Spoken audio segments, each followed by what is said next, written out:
नमस्कार, आपका स्वागत है। जय श्री कृष्ण।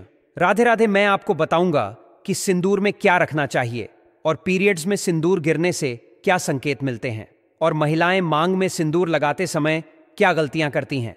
इस गलती को ना भूलें क्योंकि यह आपके परिवार को नुकसान पहुंचा सकता है, खासकर आपके पति की मृत्यु और आपके पति से अलग होने का कारण बन सकता है। पूरी जानकारी के लिए इस वीडियो को अंत देखें। दोस्तों, हिंदू धर्म में सुहागन महिलाओं के जीवन में सिंदूर का एक खास महत्व है। अक्सर आपने हिंदू धर्म की सभी शादीशुदा महिलाओं को सिंदूर लगाते हुए अवश्य देखा होगा। हिंदू धर्म की मान्यता के अनुसार सिंदूर को सुहागन महिलाओं के सुहाग का प्रतीक माना जाता है। विवाह के समय भी सिंदूर दान की विधि का एक खास महत्व है। इसके बाद ही विवाह की विधि को पूर्ण माना जाता है और एक बार विवाह हो जाने के बाद सभी सुहागन महिलाओं का सिंदूर लगाना जरूरी है। हालांकि बदलते जमाने में कई लोग इसे रूढ़िवादित मानने लगे हैं और आजकल कई लड़कियों को शादी हो जाने के बाद भी बिना सिंदूर के आपने देखा होगा।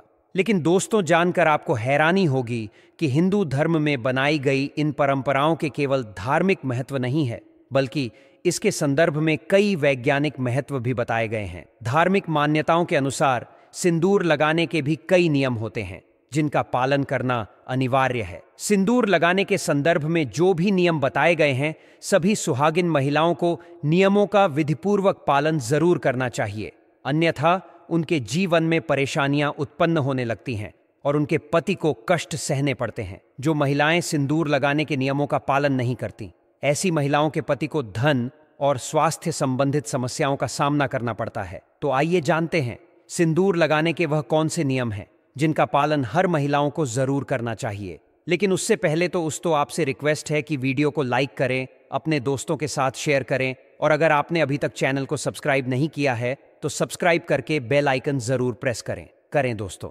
नंबर 1, शादीशुदा महिलाओं को सदैव सिंदूर अपने पैसे से खरीद कर लगाना चाहिए। किसी अन्य के पैसे से खरीदा गया सिंदूर लगाने से आपको बचना चाहिए दोस्तों। नंबर 2, चाहे कितनी भी बड़ी मजबूरी हो, लेकिन शादीशुदा महिलाओं को किसी दूसरी महिला के सिंदूर को अपने मांग में भरने से बचना चाहिए। किसी दूसरी महिला के सिंदूर को मांग में भरना बहुत ही अशुभ होता है। ऐसा करने वाली महिलाओं के पति को धन संबंधित समस्याओं का सामना करना पड़ता है दोस्तों। नंबर 3, सुहागिन महिलाओं को उपहार में मिले सिंदूर का उपयोग करने से बचना चाहिए, क्योंकि शास्त्रों में उपहार में मिले सिंदूर का उपयोग करना अशुभ माना गया है दोस्तों। नंबर 4, इसके साथ ही कभी भी महिला को बगैर नहाए सिंदूर नहीं लगाना चाहिए। सबसे पहले महिला नहा ले और पूजा पाठ कर ले, उसके बाद ही अपने माथे पर सिंदूर लगाएं। सिंदूर लगाते समय सदैव अपने पति की लंबी आयु होता था, उनकी सफलता के बारे में ही सोचे।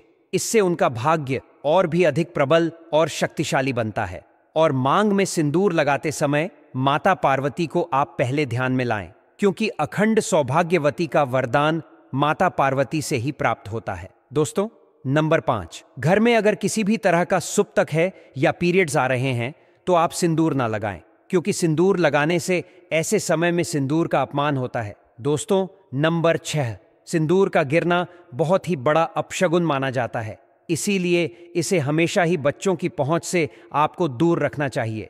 अगर आप इसे ऐसी जगह पर रखेंगी कि बच्चे इसे हाथ लगा सके तो यह जरूर गिरेगा, तो यह गलती अपना करें, क्योंकि दोस्तों अगर सिंदूर गिरता है तो इससे घर में अपशगुन होता है दोस्तों। नंबर 7, सिंदूर को कभी भी किसी के सामने नहीं लगाना चाहिए। किसी के सामने सुंदर लगाने से आपके रिश्ते को भी नजर लग सकती है और पति का प्यार बराट सकता है। ऐसे में अगर आप किसी के साथ है और आपको सिंदूर लगाना है तो सिर पर पल्ला करके सिंदूर लगाइए दोस्तों। नंबर 8, मांग भरने के लिए आप हमेशा ही सूखे सिंदूर का ही इस्तेमाल करें। आजकल मार्केट में ट्रेंड के लिए कई तरह के लिक्विड सिंदूर भी उपलब्ध है, लेकिन वो लगाना अच्छा नहीं है। कई महिलाओं को लगता है कि सिंदूर लगाते समय उनके माथे पर कई बार यह गिर जाता है, तो माथे और नाक पर सिंदूर गिरना दोस्तों शुभ माना जाता है। इसका मतलब है कि आपके पति आपसे बहुत प्रेम करती है दोस्तों। नंबर 9, अगर गलती से कभी आपसे सिंदूर नीचे गिर जाता है तो उसे इकट्ठा करके नालियां सिंक में ना फेंके, इससे सिंदूर का अपमान होता है। सबसे पहले तो आप मां पार्वती से क्षमा मांगे, क्योंकि दोस्तों सिंदूर का गिरना शुभ नहीं होता।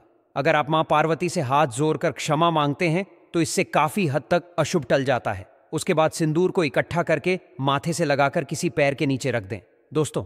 नंबर 10, अगर आपसे सूखा सिंदूर सही तरीके से नहीं लगाया जाता है तो आप अपनी उंगली या माचिस की तीली को थोड़ा सा गीला करके सिंदूर में टच करके अपने माथे पर लगा सकते हैं।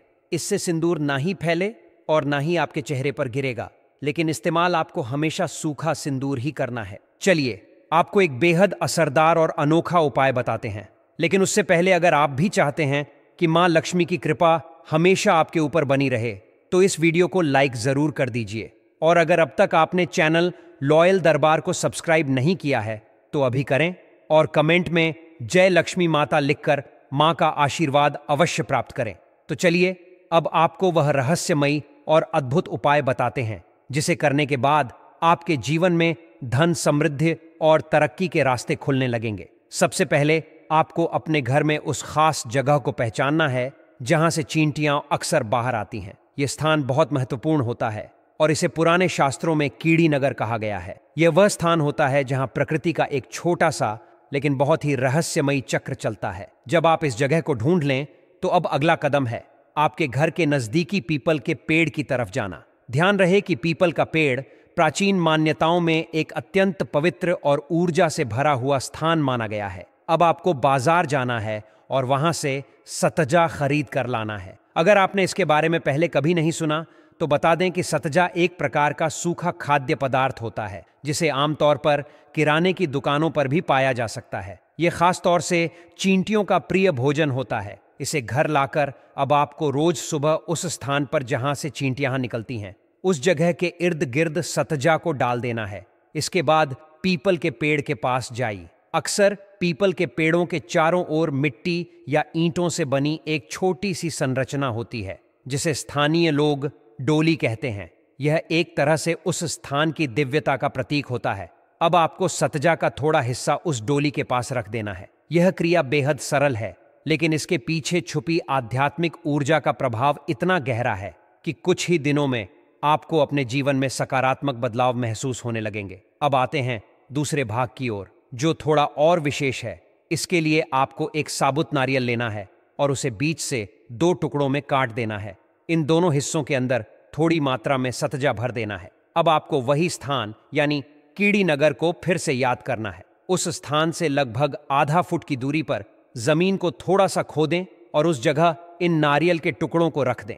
ध्यान रहे कि यह काम सुबह सुबह ही करें क्योंकि इसी समय चींटियां सबसे ज्यादा सक्रिय होती हैं। अब आपको इसमें एक छोटा सा सिक्का भी रखना है, RSF या कोई अन्य चांदी या पीतल का सिक्का, जिससे ऊर्जा का प्रवाह उस स्थान से शुरू हो सके। सिक्के को सतजा के साथ नारियल में रखकर उसे मिट्टी से ढक दें।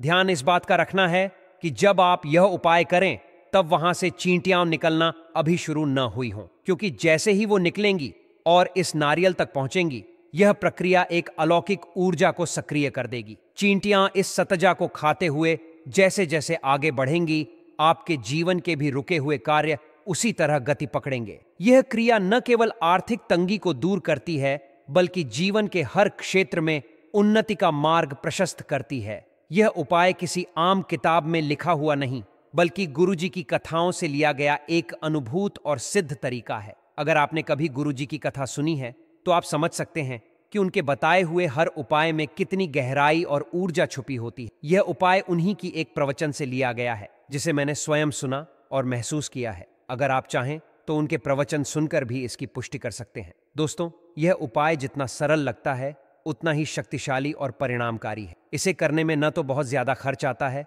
न ही ज्यादा समय, लेकिन इसका प्रभाव गहरा और स्थायी होता है। यह प्रकृति और आध्यात्म का एक अनोखा संगम है जहां पर हम अपने आसपास की साधारण चीजों से असाधारण फल प्राप्त कर सकते हैं। अगर आपको यह जानकारी उपयोगी लगी हो तो कृपया इस वीडियो को लाइक करें, चैनल ज्योतिष साधना को सब्सक्राइब करें और कमेंट में राधे राधे लिखकर इस पुण्य कार्य में अपना योगदान दें।